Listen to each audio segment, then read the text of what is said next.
Hi guys, nandito tayo ngayon sa dagat, Mami.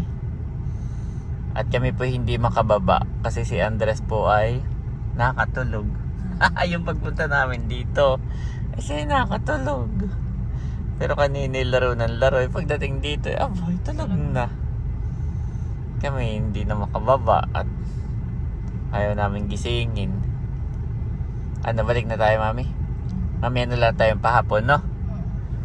Napakaganda po ng dagat. Wow, medyo mahina ang alon. Ang tawag yan, lantap. Medyo lantap po.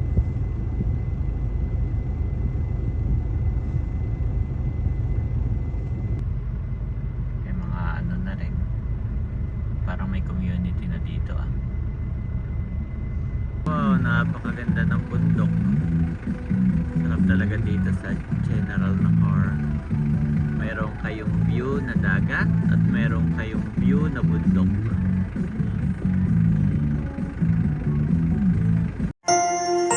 You are watching Terra Shoot TV.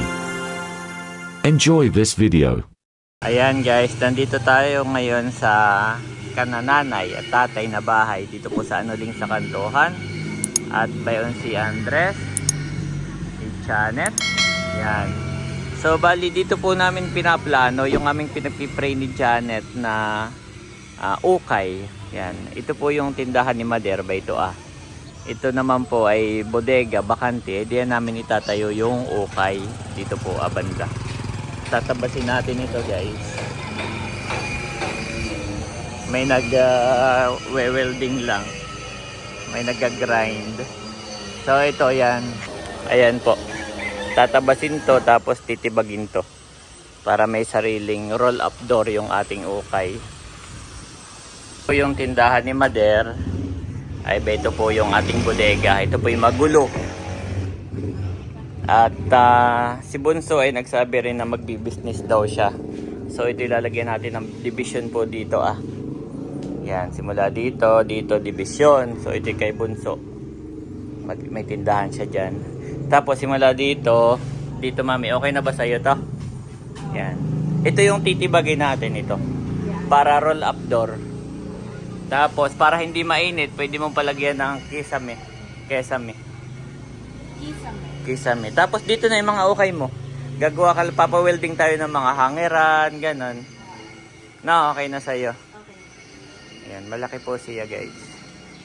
So, comment naman kayo saan magandang mamili ng mga good and quality ukay, no? Yung mga quality talaga. Para mabenta naman. Mahirap kasi yung bibili tayo tapos nakatambak lang lahat dito. Malulog. Dapat yung mabibenta. Saka yung medyo mura ang pricing at gawa na yung pricing ng probinsya. Yeah po, yung price na probinsya. Kasi kung mga 1,000 plus, mahirap ding ibenta. Yun na yung mga pang-online na. Yes, mga pang-online yun. Pwede tayo mag-live. Pwede mag-live. So, yun, ito. Maganda ito, roll up dito. Tapos yung kantuhan na yun, doon yung sukatan. Fitting room. Pwede silang magsukat. Anong pangalan? Kabeshis Ukay or Kabeshis RTW. Excited ka na ba? Yes, I am. Pag-pray natin, malaki rin ang gagastusin dito, Mami. Roll up pa lang, magkano na. Tapos kisame, pintura, lahat. Mag-canvas, Daddy. Pag-canvas tayo mamaya. Okay. May nag-comment. Paano daw malalaman na bagong ligo ang kalbo? At kami po ipapunta na sa bayan. Abo. Yan yung upa sa yung kinita dito dun sa mga nabenta. Yung upa sa, ang tawag doon, sa papatong. Ay, magkano yan, Mami? Magkano kinita ni Mader? 280. Iyo, hulagang dalawang damit. May kinita kang 280.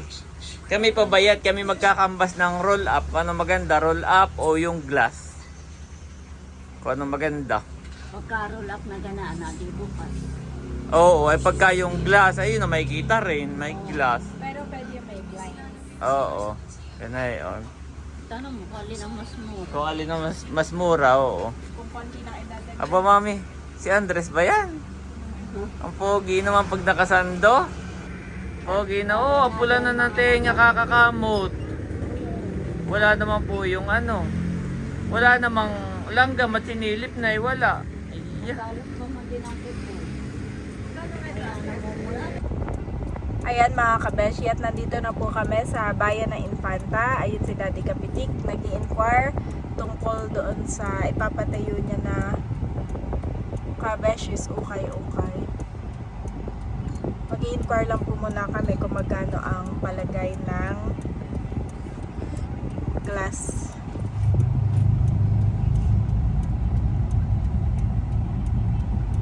Saka mag-i-inquire na rin po kami kung magkano ang roll-up door. Dito lang po yan malapit sa tulay.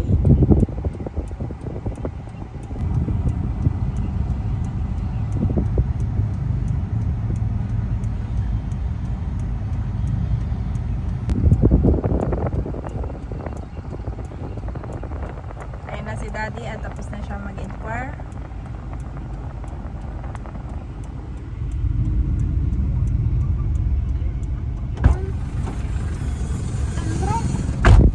wala daw diyan yung kanyang anak, ayun daw ang nag-i-estimate. Susukatin.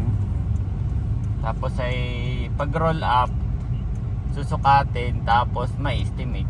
Sila yung magkakabit saka gagawin. Pag salamin naman, ganun din. Ay wala daw di at marami pang gawa. Hingi ko na lang yung number.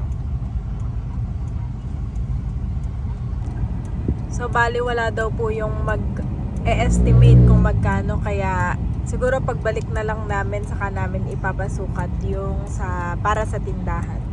At nandito kami ngayon sa Budong, hindi kita. Dito po yan malapit lang dun sa pinuntahan namin. At bibili muna kami ng merienda. Gutom na ako. Thank you, Daddy. Sa Budong. Parang palit. Paliit na. 5 piso isa. Sarap. Kain po tayo. Dito po kami sa bayan at si Ate Nels ay nagpapabili lang ng gamot sa high blood ni Bossing. Kami ay bibili ng gamot sa high blood. At after New Year's ay parang nag-high blood ng mga tao sa mga pagkain. Ayan po si Andres, nakasando. Ayan, ito mami. Ako na lang pipila, gala kayo sa gilid. Ayan guys, tapos na po akong bumili. At nandoon si Janet sa kabila, sa may ukayan. At gusto daw makita kung anong itsura para may idea siya sa ukayan. Let's go.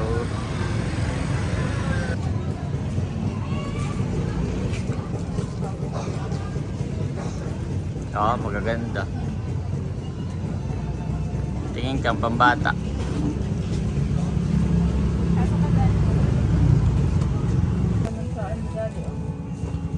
Sa lala mo, may damit. Nandito lang pala. Di ba ga?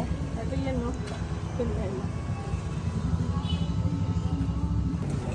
Inaantok na po ulit si Andres. Antokin na si Andres, mami. Parang nakakatatlong tulog daw ulit, no? Pero ganun ang maganda, parang salamin. Dalawa po kami pinamimili ang salamin o roll up. Pero yun mami, may roll up pa yun sa gabi. Eh tayo, focus muna tayo sa paninda, hindi dun sa design ng baka naman ang ganda ng tindahan mo, tapos ay wala namang laman. Ha? Wala naman pa rin. Oo. Walang bumibili. Na-i-focus mo lahat sa roll up, sa design, sa salamin. Ayun na, meron pa doon mami. Mga jacket naman. Na, pupunta ka doon? Sige. Andres. Pwedeng ganyan lang, Daddy. Sa harap. Maganda, oh. Ano eh? Ayan, kami po ay pabalik na sa Abiyawin. At nakuha na ni Janet yung idea. Oh. Nakuha na po ni Janet yung idea na gusto niya. Okay naman yon, at least may paggagayahan ka, no? Inspired by,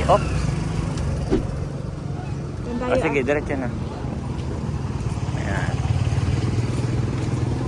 Romans 12:2 for NIV. Do not conform to the pattern of this world, but be transformed by the renewing of your mind. Then you will be able to test and approve what God's will is, his good, pleasing, and perfect will.